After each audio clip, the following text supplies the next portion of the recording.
Bom dia, boa tarde, boa noite. Eu sou o Mestre Mico e hoje a gente vai corrigir a primeira fase de Geografia da Federal, de 2014-2015. Vamos lá, pessoal. Então, a primeira questão era sobre GPS, sobre coordenadas geográficas. Vamos ver o que diz ela lá. Para abrir um determinado local, para ir a um determinado local, o motorista consultou o aparelho de GPS. Esse GPS aí que você utiliza no celular, no carro, qualquer um desses. Chama-se Sistema de Posicionamento Global, o qual indicou o caminho representado na figura a seguir. Para ir a um determinado local, o motorista consultou o aparelho de GPS, o qual indicou o caminho representado na figura a seguir. Vamos ver aqui o caminho. Veja lá que veio do A até o B. Veio do A ao B e percorreu por todo esse caminho que vocês estão vendo aí, né? E que vocês viram na tua prova. Vamos ver o que pede o exercício. Sabendo que o maior segmento a ser percorrido no trajeto sugerido pelo GPS corresponde à distância de 345 metros. É correto afirmar que a distância total a ser percorrida é D.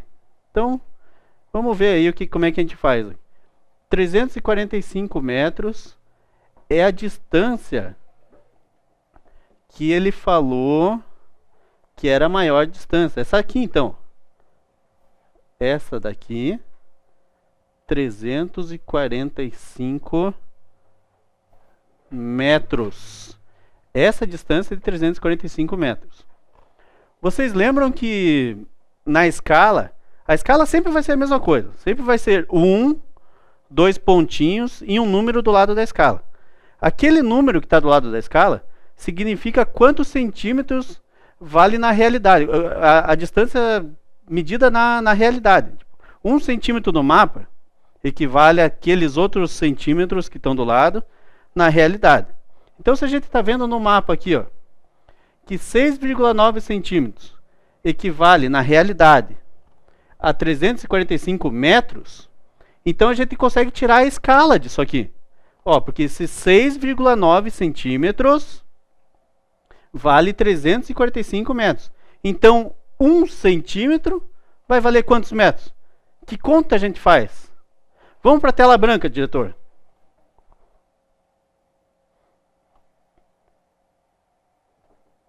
Olha só. A gente sabe que escala tem 1, 2 pontinhos e aqui vai vir um número qualquer. Esse número 1 aqui, a gente sabe que ele é medido no mapa. E sempre está em centímetro. Esse número que virá aqui, ó, é o que vai ser medido na realidade. Na escala, será em centímetros também. No exercício lá, disse que 6,9 centímetros equivalia a 345 metros. Vamos transformar? Será que transformamos isso aqui para centímetros? Já que eu disse que na escala tem que ser centímetros? Ou dá para fazer isso aqui antes também, ó? Se 6,9 centímetros são 345 metros, dá para dizer que 6,9 centímetros equivale a... Não, fazemos assim.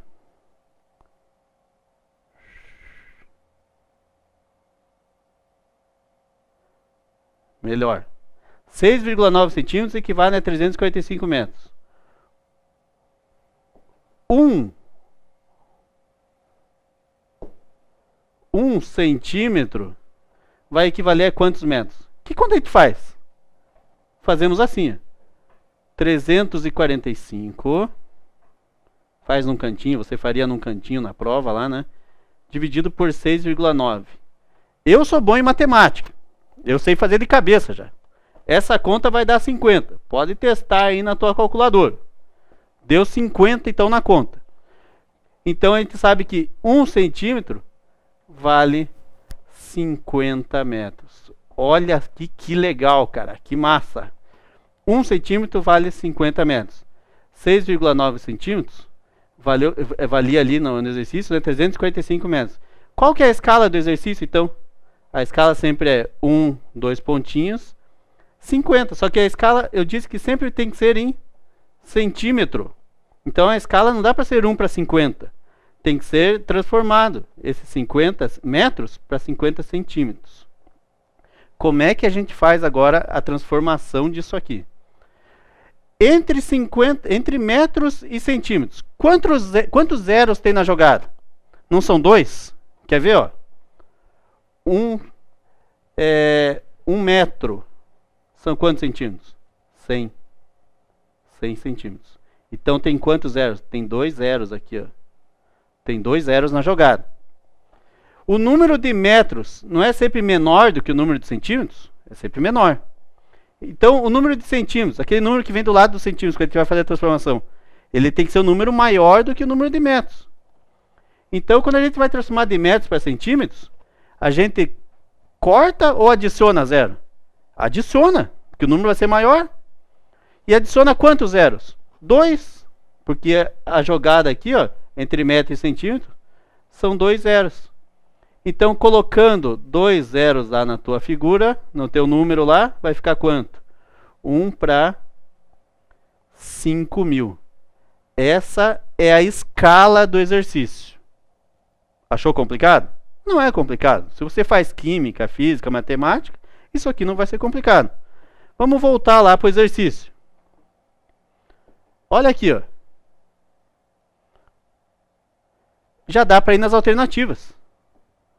Você indo na alternativa, você vê ó, quanto que deu a nossa escala. Ele acabou de medir. 1 para 5.000. Qual que tem 1 para 5.000 aqui? 2. Então a gente já corta. Ó, a letra A já está furada. A letra C. A escala a gente já conseguiu. A letra E. Então ficou só 2 ali. O que diz essas duas? A B e a D. Uma diz que a distância percorrida em todo o trajeto é 705. A outra diz que a distância percorrida em todo o trajeto é 810. Está até meio próximo, né? Então, chutar é difícil. Vamos fazer? Olha só como é que a gente faz. Olha só. A gente sabe, o exercício deu que 6,9 equivale a 345 metros. Isso o exercício deu. A gente calculou agora que 1 centímetro é igual a 50 metros. A gente calculou na outra tela, você viu? 1 centímetro igual a 50 metros. Então, quanto que vai valer esse aqui, esse e esse? É só fazer a multiplicação. Se 1 centímetro vale 50 metros, poxa, quanto é que vai valer esses lados, hein? É só multiplicar. Olha só, 2,7 vezes 50 metros. 2,9 vezes 50 metros. 1,6 vezes 50 metros. E a soma de tudo isso vai dar o valor da distância percorrida no total, não é? Lógico. Então a soma vai dar quanto? Ó, 345, que a gente já tem, o único que o exercício deu. Mais quanto? 2,7 vezes 50 metros. Deixa eu pensar aqui, ó. Vou fazer de cabeça para você. 50 vezes 2,7 vai dar 135. Isso aí eu fiz agora. 2,9 vezes 50, isso aí vai dar 145. 145. Fiz agora também. 1,6 vezes 50 vai dar 80. A soma de todos os lados, então, vai dar exatamente 705 metros. Quer ver? Volta lá na alternativa. Exatamente essa aqui. 750 metros e a escala de 1 para 5.000. fácil ou difícil essa? Fácil. É bem lógica. É escala e matemática básica. Moleza. Quem estudou só um pouquinho já acertou essa daí. Se você achou difícil as contas, conta com 6,9 para saber a escala, era só se você aproximasse para 7, por exemplo, em vez de 6,9. Você ia chegar num valor próximo a 50. Não ia chegar no 50, mas ia chegar próximo. Daí você ia arredondar ali e achava também a escala numa boa. Ok?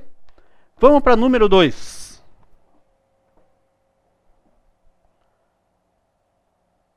Olha o que diz a 2.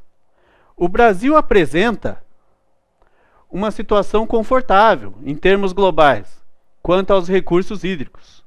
A disponibilidade hídrica per capita, por cabeça, determinada a partir de valores totalizados para o país, indica uma situação satisfatória. Entretanto, apesar desse aparente conforto, existe uma distribuição espacial desigual dos recursos hídricos no território brasileiro. Então, no Brasil, tem bastante água, só que ela é distribuída de forma desigual. Tem bastante, mas é distribuída de forma desigual.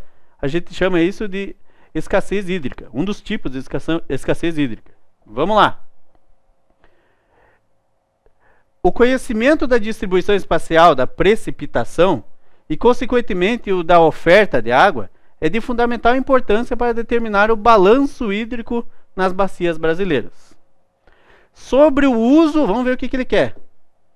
Sobre o uso, gestão e disponibilidade dos recursos hídricos no país, assinale a alternativa incorreta. Esses exercícios aí pegam você, hein? Incorreta.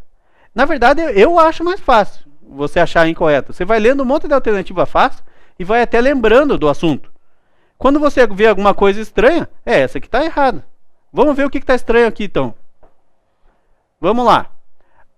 Vamos ver a disponibilidade espacial dos recursos hídricos pode variar em função da sazonalidade. Haja vista a diferença da precipitação segundo os meses do ano e as regiões brasileiras. Ué, isso aí está certo. Disponibilidade espacial dos recursos hídricos pode variar em função da sazonalidade. Sazonalidade. Estação, claro que varia. Tem estação que tem mais água e estação que tem menos água, menos chuva, né? Haja vista a diferença da precipitação, que é chuva, segundo os meses do ano e as regiões brasileiras.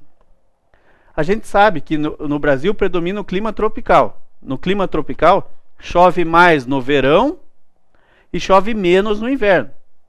Então isso tem tudo a ver com sazonalidade e segundo os meses, né? Quando que é verão e quando que é inverno? Verão é no começo do ano, inverno é no meio do ano. Então no começo do ano chove mais do que no meio. Então tá certinho isso aí. Olha a B.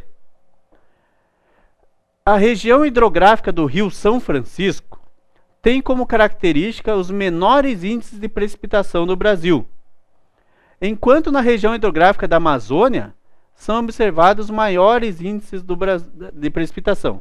Então vamos lá, grifar o Rio São Francisco e a região hidrográfica da Amazônia. Minha gente, está dizendo ali, região hidrográfica ali da Amazônia. Claro que é onde que chove mais. O clima é equatorial, chove pra caramba. E na de cima, na linha de cima está dizendo Rio São Francisco. Rio São Francisco é aquele que nasce no norte de Minas Gerais e vai até o sertão. Passa no meio do sertão, na verdade, né? Vamos desenhar ele aqui, ó. O sertão. E o rio passa no meio aqui, ó. O rio passa no meio do sertão. O sertão é semiárido. Não chove quase nada. Então é claro que chove mais na bacia amazônica do que do Rio São Francisco, né? Imagine quem errou isso aí. Vamos nascer.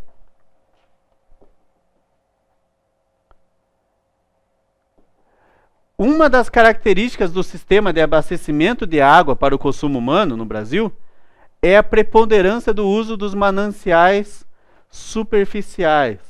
O que é manancial? Manancial é qualquer superfície que dê para usar de água, qualquer olho de água, qualquer porção de água que dê para ser utilizado. Isso é manancial. E manancial superficial? São rios, lagos. O Brasil não tem muito lago, mas tem bastante rio. E são eles que são usados para o consumo. Lençol freático é usado também? Sim. Mas os rios são muito mais utilizados. Então tá certo também. Tá certinho. Vamos ver o que diz mais. Ali era a C.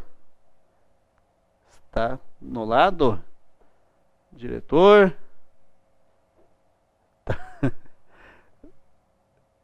Tava do lado ou tava... Tá aqui, tá aqui, tá aqui. Olha a D. Há uma forte relação entre cobertura vegetal e água, pois desmatamento pode provocar o aumento do escoamento superficial e a redução da infiltração, o que pode alterar o ciclo hidrológico. Vamos lá, peraí. Há uma forte relação entre cobertura vegetal e água. Tem? Cobertura vegetal e água tem a ver? Olha, eu lembro que quando a gente tem um morro e a gente tira toda aquela vegetação dele, deixa pelado, quando cai a chuva, ela vem com mais força, porque ela não encontra barreira nenhuma, sabe? Ela vai dar os deslizamentos de terra. A gente retirar as árvores do morro, aí dá deslizamento, porque daí a raiz da árvore, as árvores mesmo, elas ajudam a compactar a terra, a segurar a terra.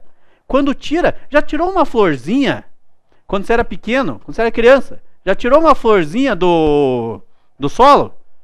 Quando você tirou assim, vamos falar chão, né? Solo fica meio estranho. Tirou do chão uma florzinha. Sabe quando saiu com a raiz, cheia de terrinha junto assim? Como é que ficou o chão?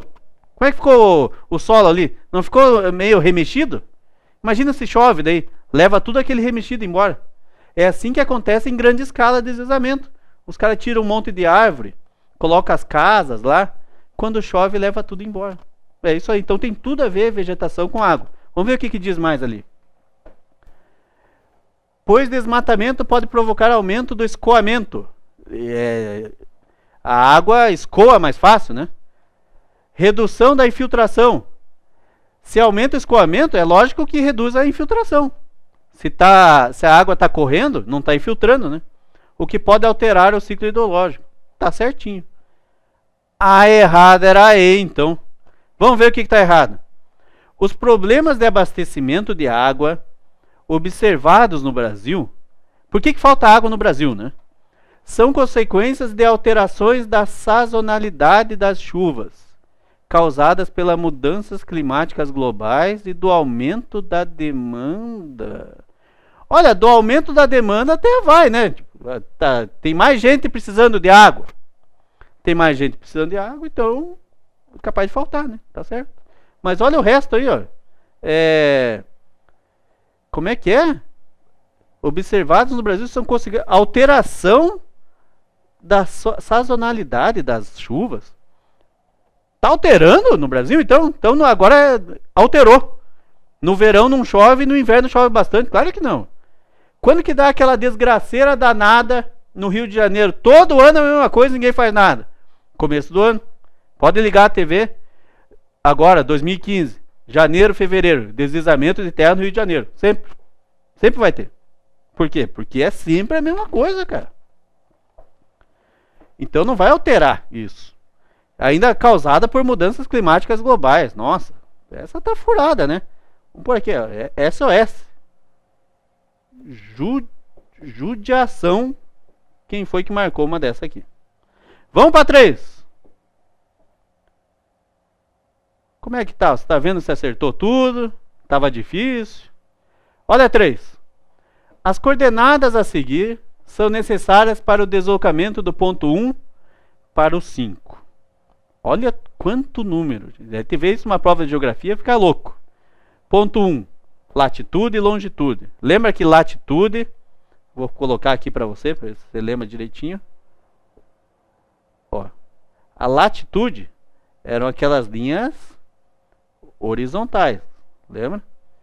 Que vai de 0 graus a 90. Lembra disso, né? Beleza. Vamos apagar. Aí. Ótimo, um jeito mais fácil de apagar. E a longitude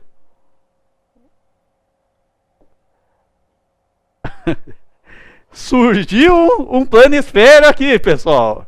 Enquanto eu estava me danando para escrever ali, surgiu um planisfério. Melhor ainda, né? Vamos te mostrar o que é latitude e longitude aqui. Veja só. Latitude são as linhas horizontais. Ó, essa aqui é uma linha horizontal. Essa aqui é outra. Então é contado. A gente sempre conta de linha em linha. Então é contado para norte ou para sul. Para cima ou para baixo. E vai de 0 até 90 norte e 90 sul. De 90 norte até 90 sul. Isso é latitude. Agora vamos na longitude. Longitude são as linhas em pé aqui, ó. Na vertical. As longitudes, elas são contadas de leste e oeste. Aí vai de 0 graus até 180 leste, 180 oeste. Isso você tem que saber. Da música. 360, 180, 180, aquela coisa toda lá. Então 180 para lá, 180 para cá. Isso é longitude. O de antes era latitude. Beleza nisso aí? Então volta no exercício. A gente vai ter que colocar, pessoal, todos esses pontos aqui, o ponto 1, ponto 2, ponto 3, ponto 4 e ponto 5, a gente vai ter que colocar eles nas coordenadas geográficas, num planisfério. E daí depois que a gente colocar cada ponto daqueles ali, a gente vai ter que ver do 1 para o 2, para que sentido que ele foi? Foi para norte, para sul, para leste, para nordeste, para noroeste. Do 2 para o 3, foi para onde? Do 3 para o 4, foi para onde? Do 4 para o 5, foi para onde? Só colocando todos os pontos no mapa que a gente consegue ver isso. Vamos lá então. Tela branca, diretor.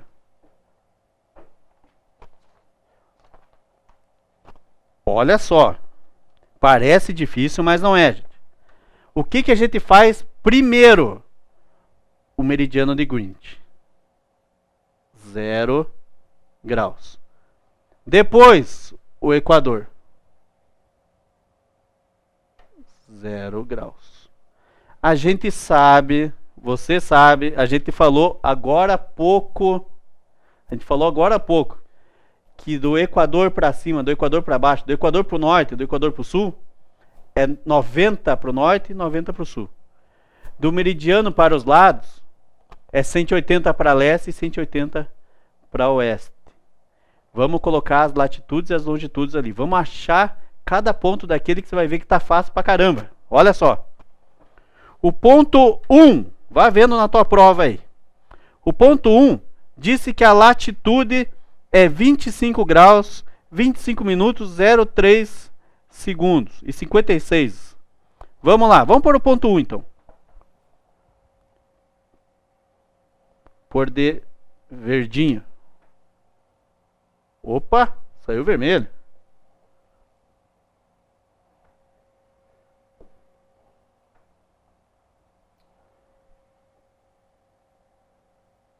Vamos lá então. 25 graus, 25 minutos, 03, opa, não vai dar espaço aqui, será? 56 segundos. Tá aí. Longitude. Então é para os lados agora, aquele vertical.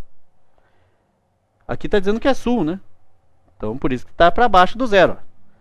Agora a longitude. será para oeste, então é para a esquerda.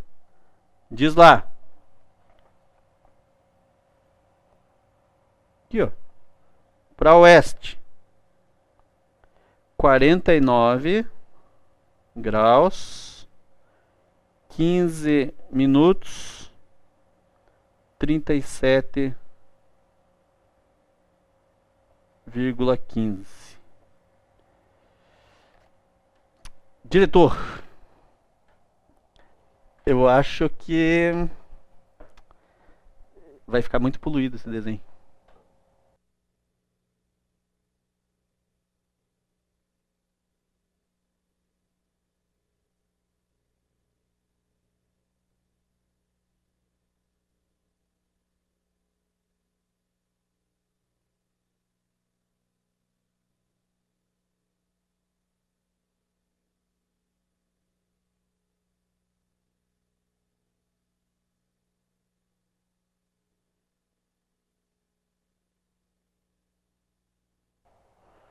Vamos lá então.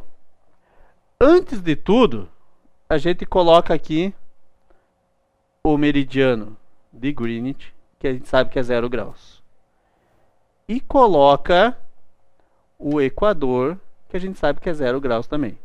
A gente sabe que do Equador para cima e do Equador para baixo, ou se quiser dizer do Equador para o norte e do Equador para o sul, a gente sabe que para lá é 90 graus norte que vai, e para cá, né, 90 graus sul. Então vai de 0 a 90, para qualquer lado. E o meridiano de Greenwich, a gente sabe que para cada lado é 180 graus. Então 180 oeste e 180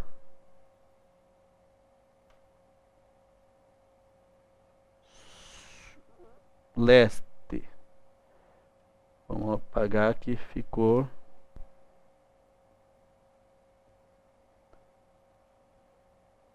poluído aí para você. Você sabe que 180 leste, e aqui você lembra que é até 90 sul. Ok. Vamos lá. Então agora a gente vai colocar os pontos ali. Vamos pôr em vermelho o ponto 1. Olha só o que diz. Ele está a sul. Na verdade, todos os pontos você vê que tem em sul. Então é para baixo do 0.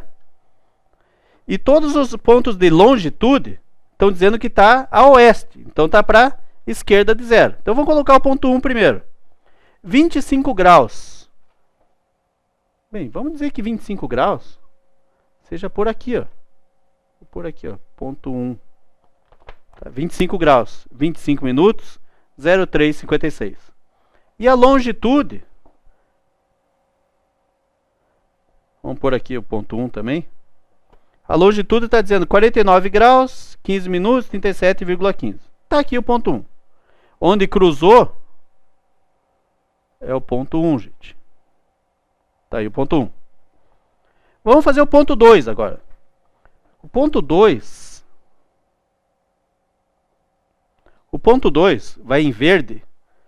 Veja lá a latitude. Ela é um pouco menor do que do ponto 1. Se a latitude é menor, é mais próxima do 0. Então a latitude fica mais próxima do 0. Vamos colocar aqui. A latitude do ponto 2. E a longitude do 2? Ali pelos números está dizendo que é menor do que a longitude do 1. Então se é menor, é mais próximo do 0. Por aqui. Aonde cruzou é o ponto 2. Vamos no ponto 3 agora. Ponto 3 vai de azul. Latitude 25, 25, 07. Opa, então é maior a latitude. Se é maior, então a gente vai colocar cada vez mais próximo do 90, né? Essa aqui é o ponto 3. E a longitude? 49, 15, 33, fica no meio entre essas duas. A do ponto 1 era 49, 15 e 37. A do ponto 2, 49, 15 e 32. A do ponto 3, 49, 15 e 33. Então é um pouco maior que a do ponto 2. Se é maior, fica no meio, fica aqui então. Aonde cruzou é o 3.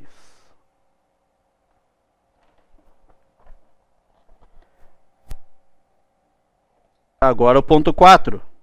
Latitude 25, 25, 14. Nossa, então é bastante. Bem mais próximo do 90.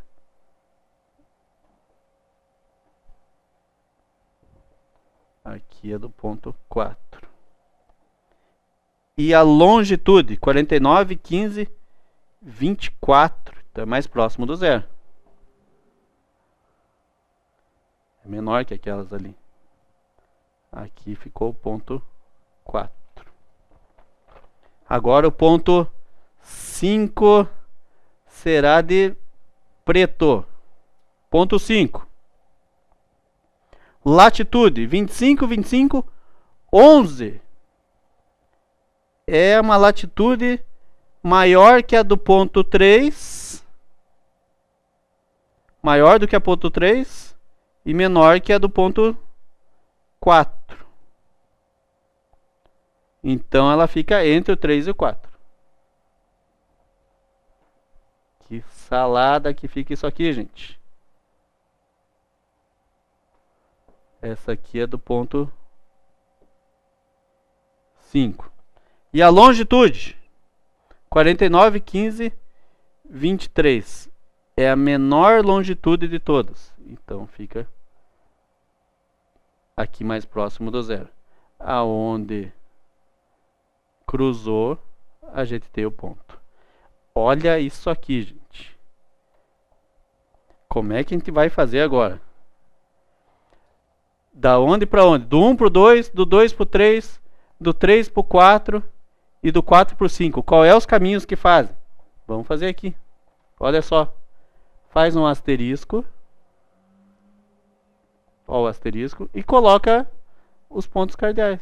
Norte, sul, leste, oeste. Aí. Põe os colaterais.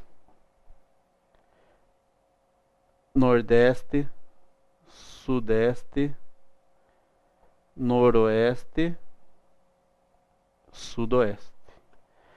Agora a gente vai traçando ali. Conforme a gente for traçando, a gente sabe que ponto que é. Quer ver, ó? Do 1 pro 2. Do 1 pro 2 aqui, ó. Qual desses daqui que é mais parecido do 1 pro 2? Ó, tá indo sentido nordeste, ó. Ó, 1 pro 2. Faz igual aqui, faz igual aqui, ó. Assim, ó. Nordeste. Do 2 pro 3. O 3 é azul, né? Do 2 pro 3 fez assim. Foi para a esquerda. Então é sudoeste. Você pode pôr SO ou SW. Agora do 3 por 4. Do 3 por 4 vai assim. Ó, que nem aqui a gente faz aqui. Sudeste. E do 4 por 5. Ó, vai para direita para cima, né? Direita para cima é assim. Nordeste de novo. Vamos voltar no exercício.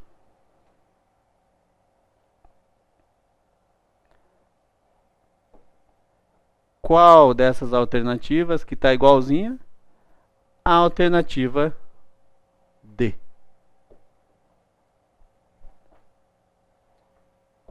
Certinho como a gente tinha falado ali antes. Nordeste, sudoeste, sudeste e nordeste. Fácil ou difícil essa aí? Essa não é tão difícil, mas é trabalhosa. Eles colocaram um pontinho perto do outro, então ficou muito junto. Você num nervosismo na hora ali, até acaba desistindo da questão. Mas essa aí eu juro pra vocês que acho que dos 100% dos concorrentes, 90 largaram mão. Você que fez essa aí, se deu bem. E vestibular é assim. Tem aquela questão, uma questão te faz passar ou não. E são essas questões aí, as que dão trabalho. O pessoal não quer trabalho. Vamos lá. Vamos para 4. A população brasileira atingiu 202 milhões de pessoas em 1º de julho deste ano. Poxa vida, hein? Segundo a estimativa do IBGE, o volume de pessoas que vivem no país cresceu, quase 1%, em relação ao verificado em igual período do ano anterior. São Paulo continua sendo a cidade mais populosa do país.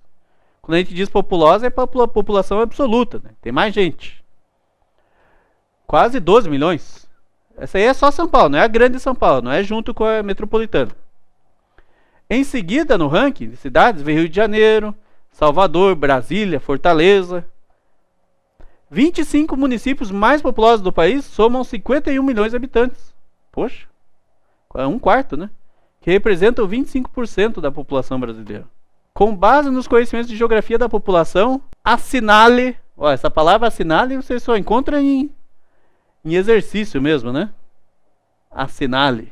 Ninguém fala pegalha, caneta, coisa assim, né? Assinale a alternativa correta. Olha, o aumento populacional brasileiro é decorrente, sobretudo, do crescimento vegetativo. Ele é medido com a seguinte fórmula. CV, não é comando vermelho, né? CV igual natalidade menos mortalidade. Então, o aumento populacional brasileiro é decorrente do CV, nascimento e mortalidade, da população, que incorpora, ó, tipo espírito, os conceitos de natalidade e mortalidade. É que nem a gente falou aqui. Você fazendo a prova vai pensar, bem, vou pular essa, parece que tá certo, mas vamos ver as outras, né? Nunca marque já a primeira. Olha a B. O crescimento populacional evidenciado, foi quase 1%, né? Indica uma tendência de aumento nas taxas de natalidade. Sempre nasce mais alguém, né? Sempre está nascendo bastante gente. E essas gentes fazem mais gente, né? E fecundidade e uma diminuição na taxa de mortalidade associada ao envelhecimento da população. Pessoal, olha só. Tá nascendo mais gente no Brasil? Tá, sempre tá. Nasce gente pra caramba aí. Nasceu mais um. Sempre tá nascendo. Só que tem um negócio que tá meio nada a ver ali, ó. Tá dizendo assim, fecundidade. Fecundidade não tá aumentando no Brasil, tá baixando, cara. Claro, fecundidade é quantos filhos por mulher. Antigamente a mulher fazia 5 filhos, 6, sei lá quantos. Hoje em dia faz 1, alguma coisa. Nossa, faz um filho e o outro sai sem perna, sem braço? Não, claro que não. É que fazendo uma continha dá isso aí, dá 1, alguma coisa. Nem 2 filhos mais o pessoal quer, cara. Quanto mais filho tem, mais Nutella tem que comprar. Aí fica caro. Então faz menos filhos, porque tá muito caro ter filho, colégio, tudo mais. Então a taxa de fecundidade está diminuindo. Aí no exercício está parecendo que está falando que está aumentando. Então também não. O resto está certo, está envelhecendo a população. A população está vivendo mais. Já teve um tempo que a gente vivia 60 e poucos anos em média. Hoje a gente vive 73, olha aí. Ó. Quer dizer que teu avô com 73 já vai ter que morrer? Claro que não, né? É uma média também.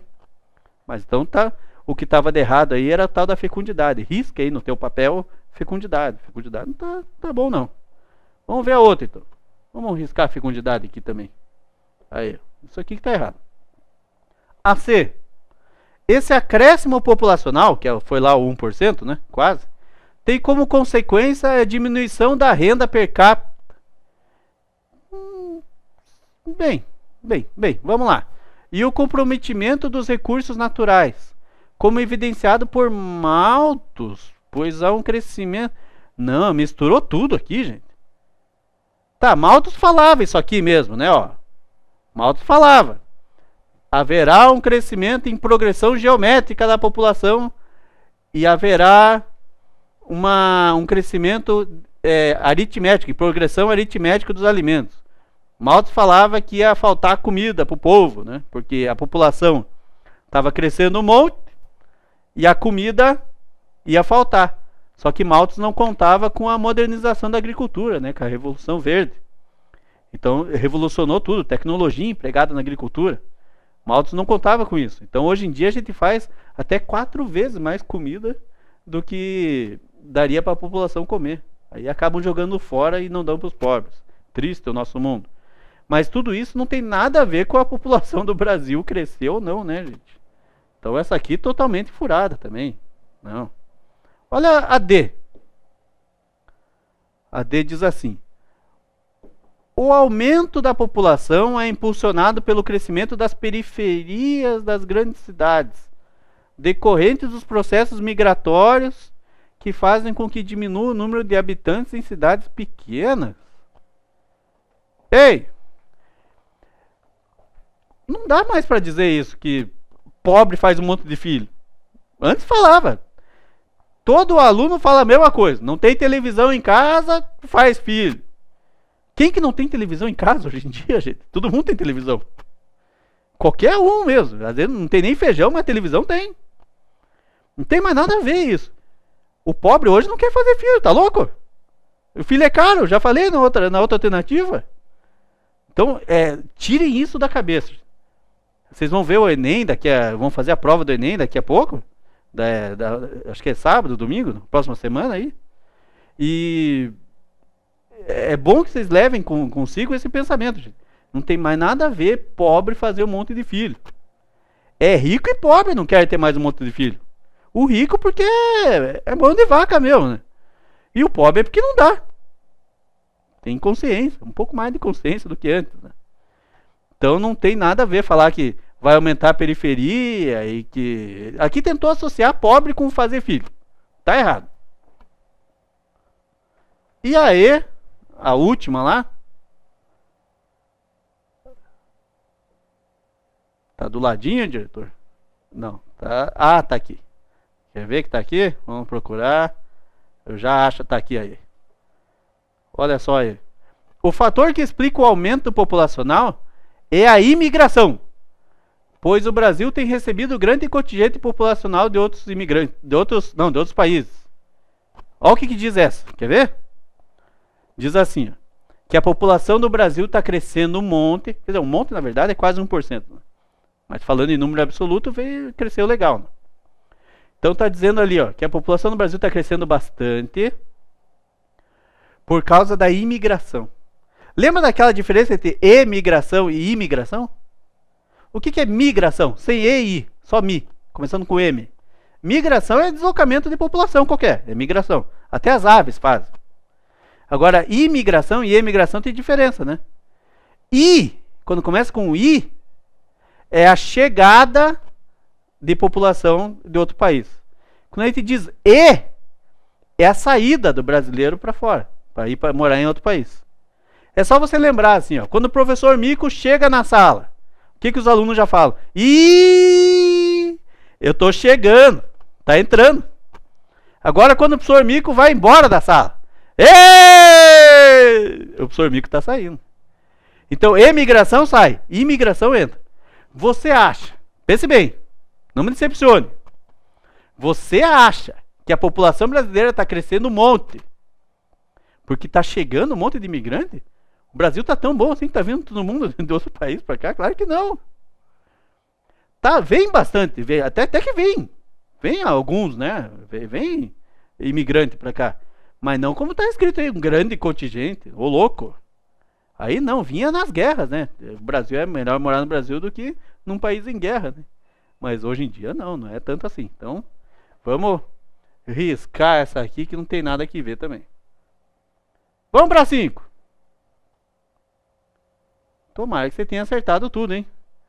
Segundo o geógrafo Carlos Augusto de Figueiredo Monteiro, diferentes centros de ação atmosférica atuam sobre a América do Sul, sendo eles massa tropical atlântica, massa equatorial continental, massa polar atlântica, massa tropical continental e massa equatorial do Atlântico Norte. Com base na atuação dessas massas de ar e em suas características, considere as seguintes afirmativas. Primeira coisa que a gente tem que lembrar. Primeira coisa.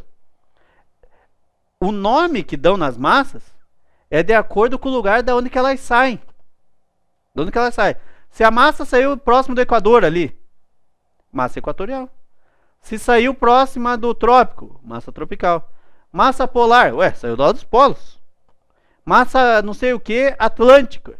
Então veio do mar. Massa não sei o que, continental. Veio de dentro do continente. Isso é basicão. Vamos lá. Olha o que diz. Essa aqui, ó, quer ver? É pra gente dizer qual que tá certo. Ó. Tem 1, 2, 3, 4 afirmativas. E depois é pra gente marcar, ó, qual que é verdadeira. Quais que são verdadeiras dessas 4 aqui. Então vamos uma por uma. Olha o que diz a 1. A massa equatorial continental é a única massa continental do planeta com características úmidas, devido à grande extensão da floresta amazônica e sua evapotranspiração. Olha só. Massa equatorial continental. Então ela não está escrito Atlântica, ela está escrito continental. Eu falei, quando uma massa tiver escrito Atlântica, quer dizer que ela vem por cima do Atlântico, vem por cima do oceano. Então ela chupa a umidade do oceano e leva para o continente. Então as massas atlânticas sempre serão úmidas, porque ela, imagine como se fosse um algodãozinho. O algodão ali, mergulhou o algodão no oceano e daí leva para o continente e espreme. Entendeu? É assim. A maioria das massas continentais já choveu o que tinha que chover e dela vem por cima do continente. Ela não chupa água nenhuma, porque ela está vindo por cima do continente, não está vindo por cima do oceano. Só que a massa equatorial continental é a única. Olha que legal, olha que massa. Massa mesmo, né? É a única massa que passa pelo continente, que não é atlântica, não é oceânica, e é úmida pra caramba. E por que é úmida? Porque ela passa na frente na frente não, né? Em cima, ela passa em cima da Amazônia. Passar em cima da Amazônia é a mesma coisa que passar em cima do oceano, porque tem muita água. Os rios da Amazônia são enormes. Você numa margem, você não consegue ver a outra margem. De tão grande que é. A profundidade dá 50 metros. Eu tenho 2 metros de altura. Imagine 50 metros de altura. Dá 25 mestres de altura. É muita coisa. Imagine 25 mestres, um em cima do outro. É muita água. Então a massa de ar, quando passa ali, chupa a água e leva para o resto dos estados brasileiros. Olha que massa. Vamos na 2. A massa polar atlântica. Um tá certo então, viu? Coloque V aí. Olha 2. A massa polar atlântica. Massa polar atlântica. E polar vem do polo, é fria então, né? Atlântica, é fria e úmida então. É responsável pelas ondas de frio, tá certo, né? Que atingem o Brasil, devido ao abastecimento polar proveniente do Ártico.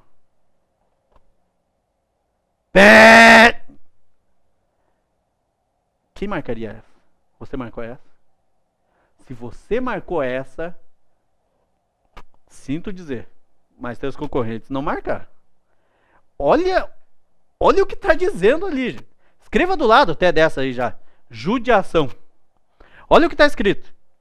Massa polar atlântica. Se é atlântica, ela veio do Atlântico, aqui, ó, do sul.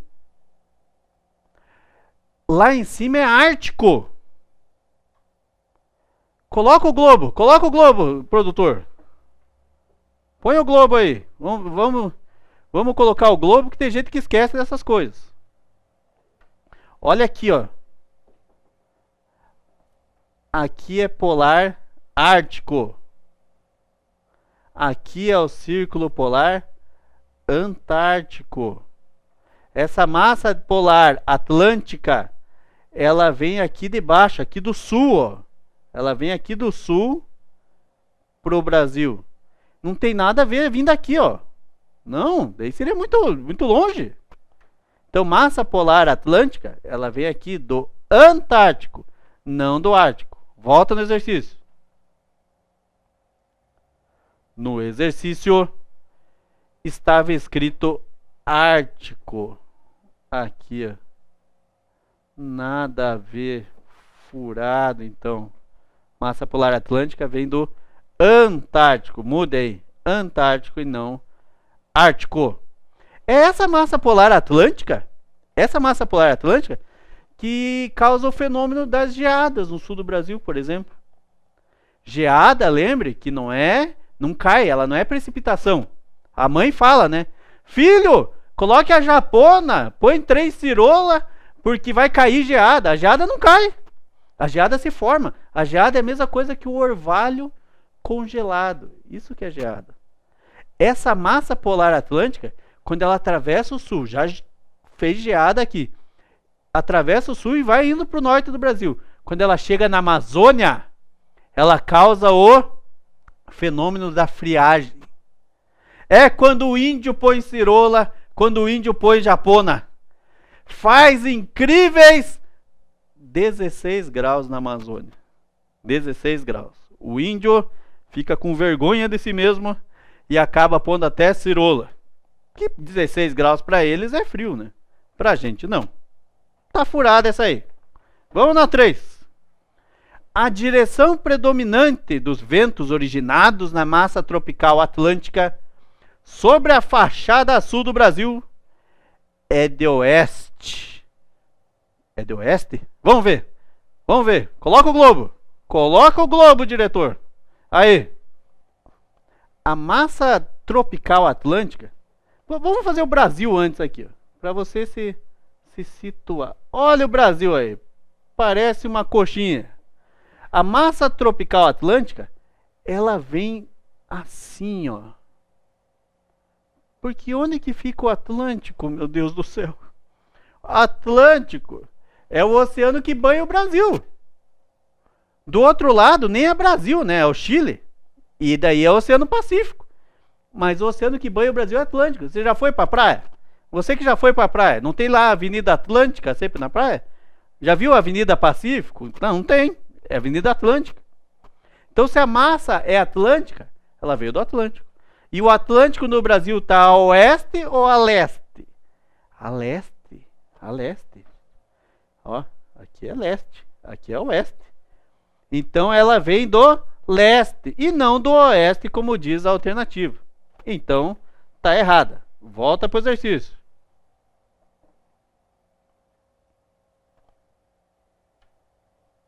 A 4 diz como lá?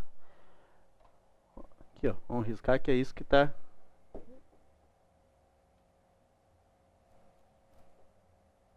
É isso que tá errado. Em branco não dá, né, gente? Aqui. Agora sim. Olha a 4.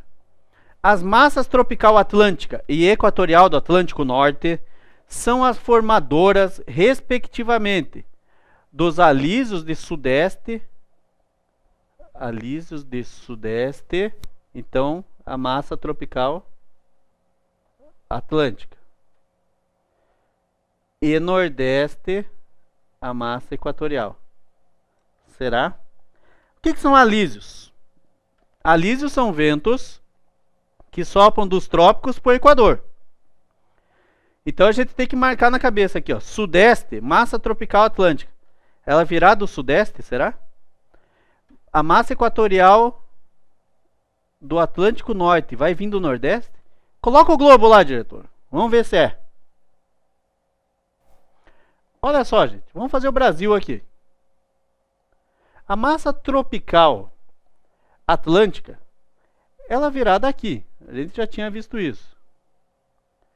Vamos fazer a rosa dos ventos aqui, para você não se perder. Norte, sul, leste, oeste, nordeste, noroeste, sudoeste e sudeste.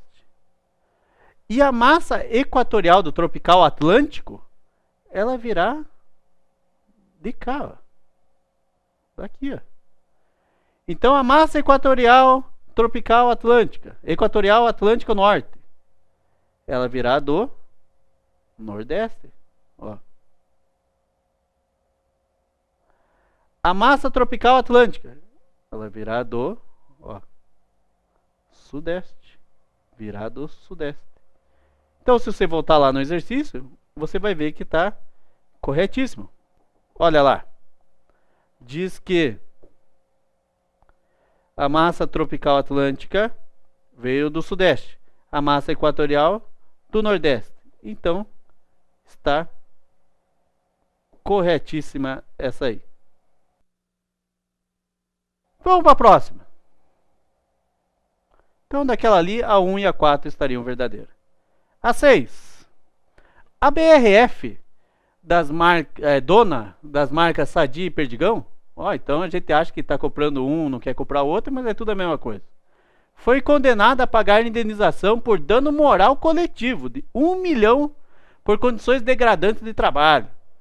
A condenação é resultado da ação do Ministério Público do Trabalho em Umuarama, aqui no Paraná, ajuizada em 2012, 2 anos atrás, após investigação que flagrou trabalhadores em condições análogas à escravidão, quase que nem escravidão. No início de 2012, constatou graves irregularidades trabalhistas na fazenda Jaraguá, em Iporã.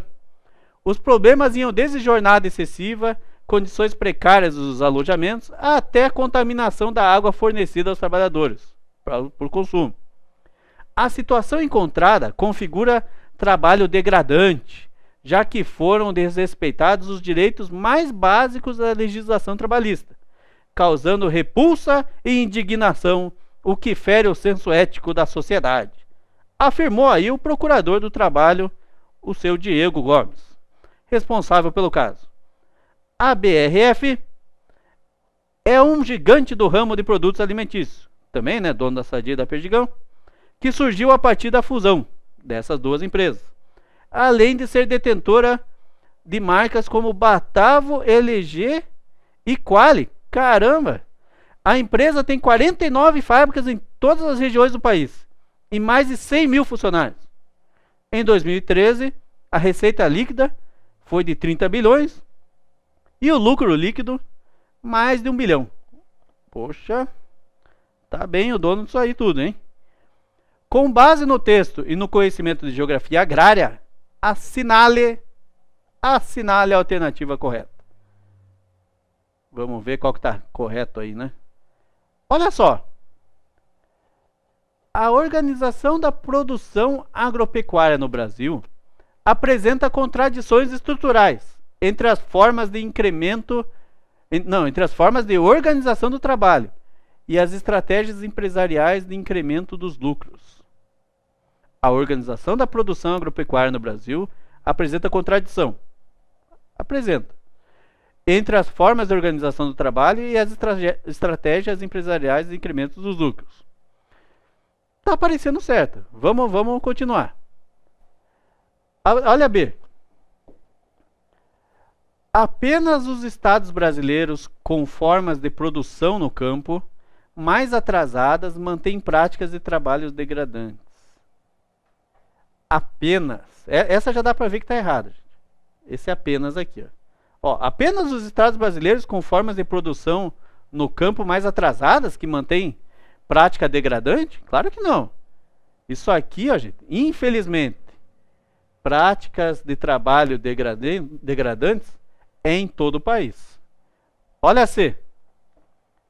A expansão das relações capitalistas no campo, a busca do lucro, e a modernização da agricultura, Revolução Verde, permitiram abandonar relações de produção pré-capitalista. Está errado. Abandonou nada. O que é produção pré-capitalista, hein? É antes do capitalismo. Pré-capitalismo é, sei lá, escravidão, até feudo, Essas coisas ainda existem propriedades que estão bem na antiguidade ainda. Então, isso aqui está errado, não abandonou não. Olha a D. A fusão de grandes empresas produtoras de alimentos implica em uma separação entre indústria e agricultura? Nossa! Essa é a que está mais errada de todos. SOS, coloque do lado aí. Separação entre indústria e agricultura? Claro que não. O que a gente vê mais hoje é o tal da agroindústria. Então, com certeza está errado isso aqui. Ó. Agroindústria, agronegócio. Aê! A ausência de mão de obra capacitada.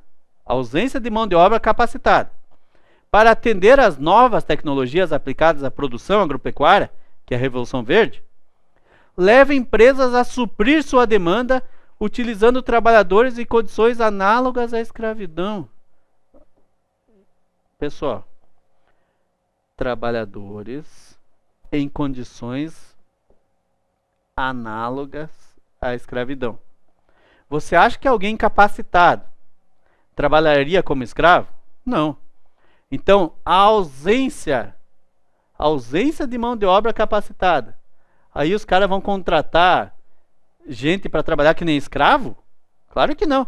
O que é isso aqui? A ausência de mão de obra capacitada obriga mais as fazendas a se mecanizar e obriga também a trazer até gente de fora do país para trabalhar nessas fazendas. O que é mão de obra capacitada numa fazenda, né, numa agroindústria? Pô, aquele cara que fez engenharia, engenharia agrícola, né, fez a agronomia, ou aquele outro que fez administração. No Brasil tem bastante disso? Não tem, né? Infelizmente não tem. Então a gente viu que está tudo errado aqui, né? Qual que está certa? A que está certa era aquela lá mesmo, então. Essa, por exclusão, a gente ganhou. Outra. 7. As formas ou conjuntos de formas de relevo participam da composição das paisagens em diferentes escalas. Relevos de grandes dimensões, ao serem observados em um curto espaço de tempo, mostram aparência estática e imutável. Não se mexe. A aparência. Não quer dizer que não se mexe, mas a aparência parece estática. Entretanto, estão sempre permanentemente trabalhados por processos erosivos deposicionais desencadeados pelas condições climáticas existentes. Esses processos, originados pelas forças exógenas, promovendo ao longo de grandes períodos de tempo a degradação, erosão, das áreas topograficamente elevadas e a agradação, grife a palavra agradação, por favor, gente. Agradação seria, grifei mais do que a palavra, mas você entendeu aí. Agradação é deposição, degradação, erosão. Nas áreas topograficamente baixas, conduzem a uma tendência de nivelamento da superfície terrestre. Isso só se completará caso não haja interferência das forças endógenas, que podem promover os soerguimentos ou rebaixamentos terrestres.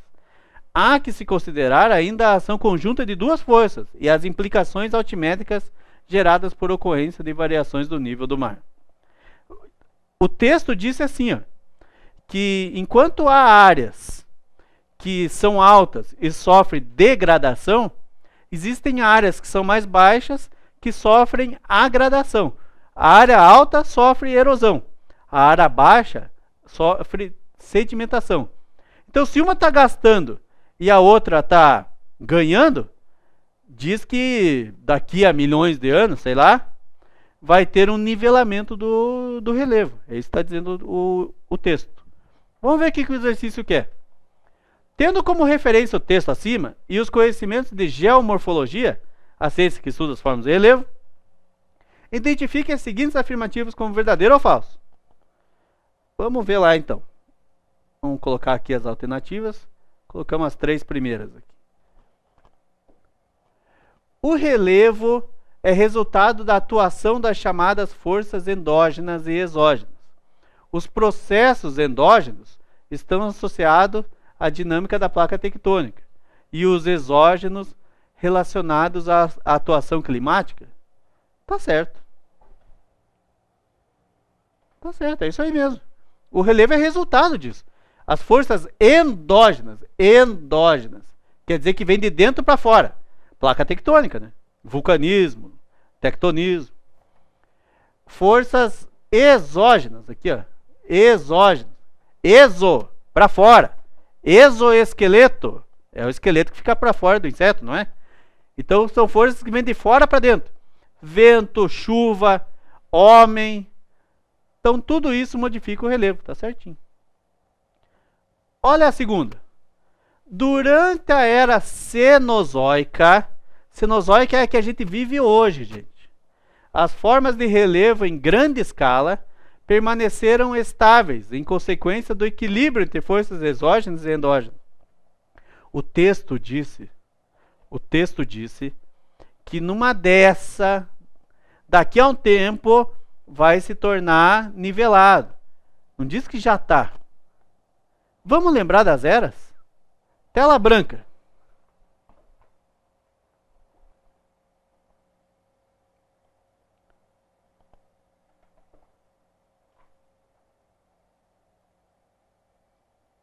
Olha lá. Lembra que tudo começou na época da era pré-cambriana. A pré-cambriana, ela se separava em arqueozoica e proterozoica. Depois veio o paleozoico, o mesozoico e o cenozoico. Aqui no cenozoico, gente, ainda a gente não pode dizer que o relevo está estável. Ele está instável, está sempre se modificando. Só que ele se modifica muito lentamente. Ninguém vai ficar sentado na frente de uma montanha vendo ela sofrer erosão. Você parece louco. Não vai ver a montanha se modificar. Só que no Cenozoico ela está se modificando ainda. Por exemplo, foi no Cenozoico que surgiu os Alpes, o Everest, o Everest lá no Himalaia. Então ainda está ocorrendo modificação. Não como o exercício está falando ali que no Cenozoico já está tudo parado. Volta para o exercício. Então essa aqui te lembra que é verdadeira. Essa aqui falsa daí. Falso? Não. Então nada a ver. Ó, estáveis, furado. Equilíbrio? Também não.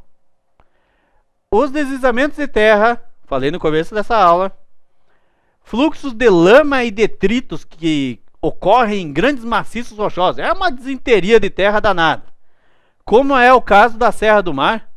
Apesar de resultarem muitas vezes em catástrofes, danos à população, desgraceira total, podem ser processos naturais de degradação, que participam da evolução das formas do relevo. Então é natural! Deslizamento de terra é natural! É natural? É natural. Deus quis. Deus quis que deslizasse terra? Lógico que quis. Mas Deus não falou para você fazer casa onde que não podia, né? Esse que é o problema. O homem agrava as coisas. Então o deslizamento de terra existe, é natural. Mas o homem tira as árvores e coloca a casa onde que não é para pôr, aí que dá uma desgraceira danada. Mas é natural, gente. Não esqueça disso. Se não tivesse homem, continuaria tendo deslizamento de terra. Então tá correta essa aqui. E a última, diz assim: os processos de agradação é a mesma coisa que sedimentação. Os processos de agradação ocorrem predominantemente no Brasil em relevo de planície? Tá certo! Tá certo isso aí. Tela branca, diretor. Tela branca. que eu vou ensinar agora a diferença entre planalto e planície. Olha só, minha gente. Vou desenhar um relevo aqui, ó. Uma aula de artes. Olha aí. Beleza. Áreas mais altas, áreas mais baixas. Fique sabendo que essa montanhona que está desenhada aqui, ela era desse tamanho aqui, ó. Ela era desse tamanho antes. Só que todo esse sedimento que tinha aqui foi erodindo e sendo depositado em áreas mais baixas. Aqui, foi sendo depositado aqui. Como a gente chama essa área aqui? Se ela for desgastando, se ela ficar desse tamanho aqui, ó, toda essa área aqui desgastou já. Aqui a gente vai chamar de planalto. E essa área mais baixa, a gente vai chamar de planície. Ou, olha aqui, ó, bacia. Ó, não parece uma bacia antes? Bacia sedimentar.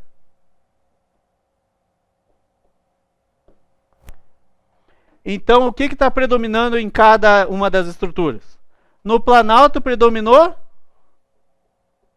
erosão forte. Na planície predominou sedimentação. Tranquilo. Viu? Planalto, erosão. Planície, sedimentação. É por isso que são em bacias sedimentares que a gente acha petróleo. Porque sedimentou e aqui existiam árvores, animais, várias coisas aqui que foram soterradas. E devido a esse soterramento, devido a muita pressão e temperatura, se originou o petróleo, carvão e tudo mais. Ok? Vamos para o exercício. Tá moleza essa prova, gente. Estudou, se preparou, foi bem com certeza. A gente fez a 7. Agora é a 8. Então vamos lá. Olha a 8. Com base na tabela e nos conhecimentos de geografia industrial, diga o que está certo aí. Olha a taxa. Taxa média anual de variação da produtividade por trabalhador ocupado na indústria de transformação em porcentagem. É uma tabelinha ali que vem ali as décadas, década de 70, 80, 90 e 2000, e a taxa média aí de produtividade de cada trabalhador. Às vezes, em muitos exercícios, a gente nem usa o que está na tabela. A gente pode ir direto até nas alternativas e ver o que está certo e o que está errado, né? Então vamos lá. Olha o que diz na arte. Na década de 70, a política de substituição de importações, pessoal, substituição de importações, isso é característica do início da industrialização brasileira. Quando a gente fala em industrialização brasileira, tem que pensar em duas coisas. Característica do início, substituição de importações. Característica atual, desconcentração industrial. Na década de 70, a gente teve crise mundial por causa do choque do petróleo. O petróleo ficou caríssimo. E o Brasil, nessa época, inventou o pró-álcool. Inventou o carro a álcool. Que daí era para a gente substituir o petróleo. Olha o que diz a alternativa. Na década de 70, a política de substituição de importações de petróleo levou à modernização tecnológica do setor petrolífero. Então a gente modernizou ainda mais o setor petrolífero e petróleo estava difícil na época? Não, está errado. Nessa época a gente criou o pró-álcool, a gente quis substituir o petróleo, não ainda investir mais. Está errado. Olha a B. Na década de 80 agora, lembre que a década de 80 foi a década perdida. A década que a inflação foi para a estratosfera. Na década de 80, o retrocesso da indústria, teve, né? foi resultado da opção do governo de privilegiar as exportações de produtos agrícolas, com o fim de obter divisas para o pagamento da dívida externa. Pagamento da dívida externa? Nada. Ninguém estava se preocupando na década de 80 em pagar a dívida externa. Na década de 80, estava crescendo a dívida externa. Na década de 80, gente, foi lá a época do Sarney. Foi a época que tinha até as fiscais do Sarney. A inflação era uma coisa gigante. Se você não comprasse tudo de uma vez só, você comprava um leite um dia, no outro dia o leite já estava o dobro do preço, no outro estava o triplo. Então o pessoal comprava um monte de leite de uma vez só. Tanto é que começaram a racionar daí.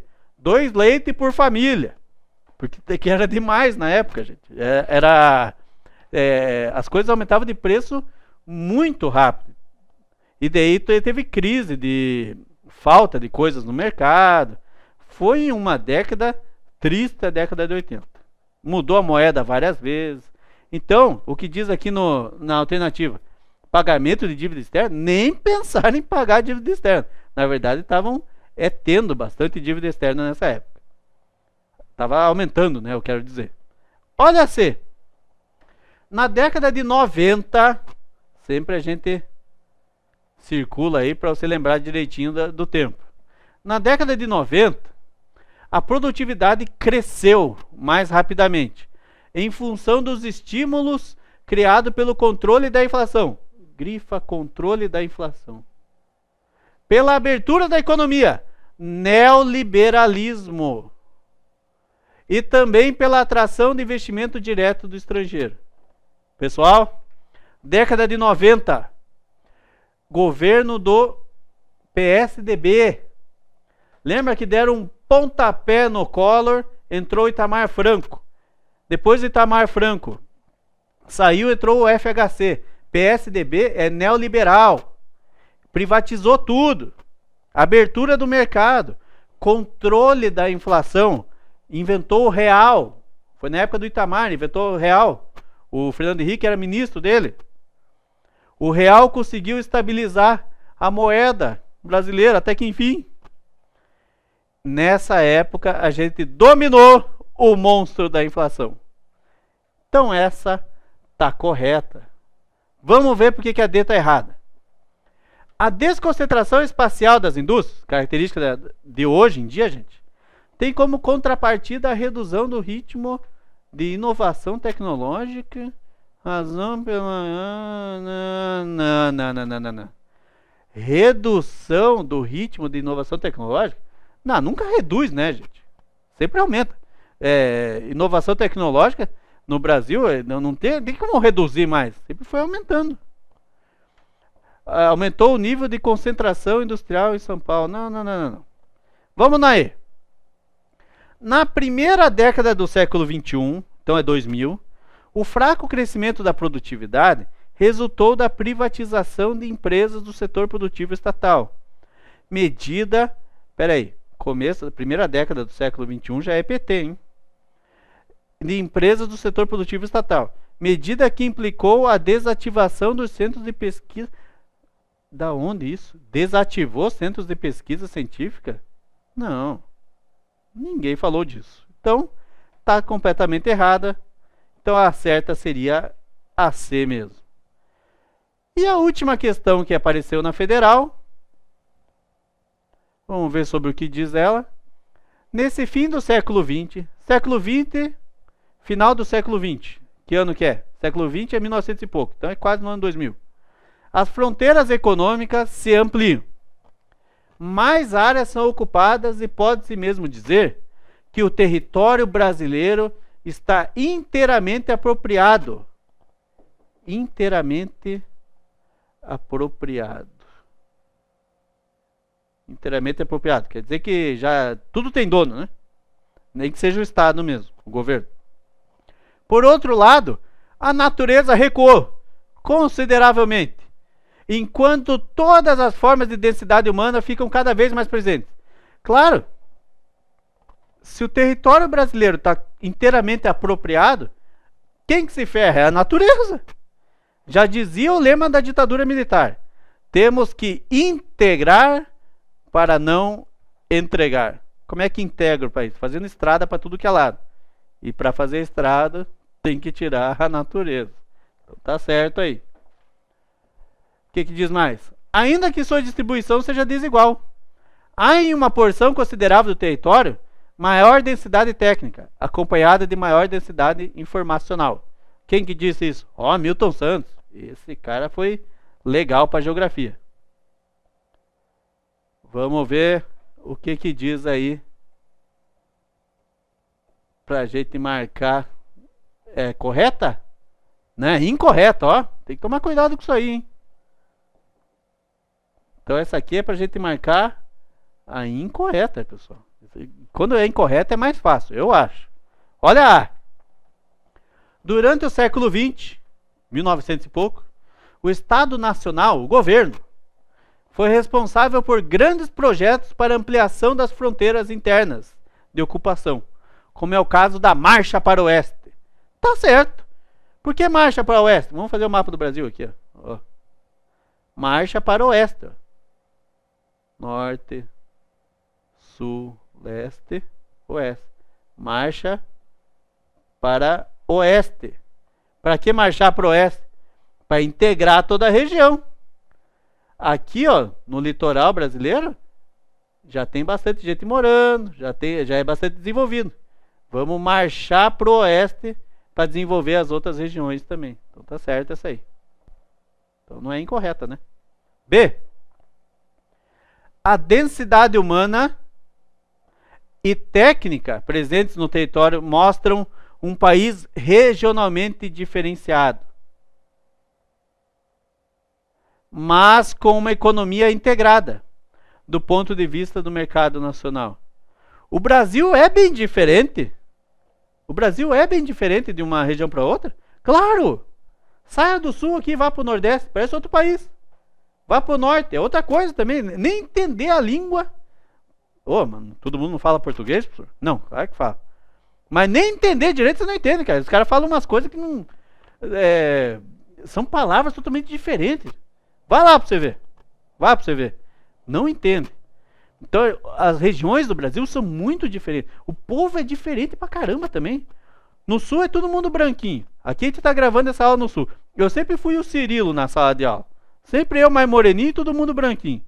Agora vá lá no Nordeste. No Nordeste é mais todo mundo moreninho, negros mesmo, né? E branco, que é raridade. E por aí vai. O Brasil é muito miscigenado. É muito misturado. É muito diferente. Só que a economia é integrada. Claro que é. Poxa, aqui no sul a gente não exporta não dá para dizer, né? Mas a gente não manda mercadoria pro Nordeste, pro Norte, claro que manda. Lá do Norte não manda pro Centro-Oeste, pro Sudeste, claro que manda. É tudo integrado. Então tá certo isso aí. Vamos pôr certo aqui, ó. Tá certo. Pronto. Olha C. Processos de ocupação do território, a exemplo do avanço da soja no Centro-Oeste brasileiro e de atividades agropecuárias na Amazônia, demonstra um avanço contínuo sobre os espaços naturais. Avanço contínuo sobre os espaços naturais. Infelizmente é verdade. Tela branca. Vamos pôr a tela branca que eu vou te mostrar característica atual do Brasil. Triste, mas é verdade. Olha só. Vou fazer, cada vez eu faço melhor aqui, ó, o mapa do Brasil. Olha só. Veja se não está igualzinho. Parece uma coxa de frango. O Brasil aí, ó. Olha o Brasil. Até um tempo atrás aí, a agropecuária do Brasil era só isso aqui, ó. Sul, um pouco do Centro-Oeste, um pouco do Sudeste. Hoje em dia, a agropecuária está avançando. Está avançando aqui, ó. E por que está avançando? Como que é o nome desse avanço? Extensão da fronteira agrícola.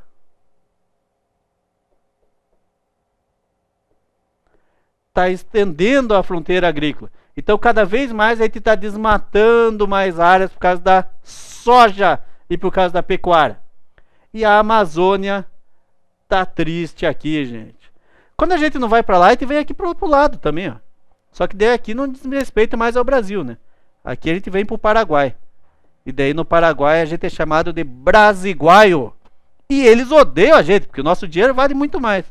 Uma fazendinha pequena que você compra aqui, chega lá no Paraguai e compra um fazendão. Ok? Exercício.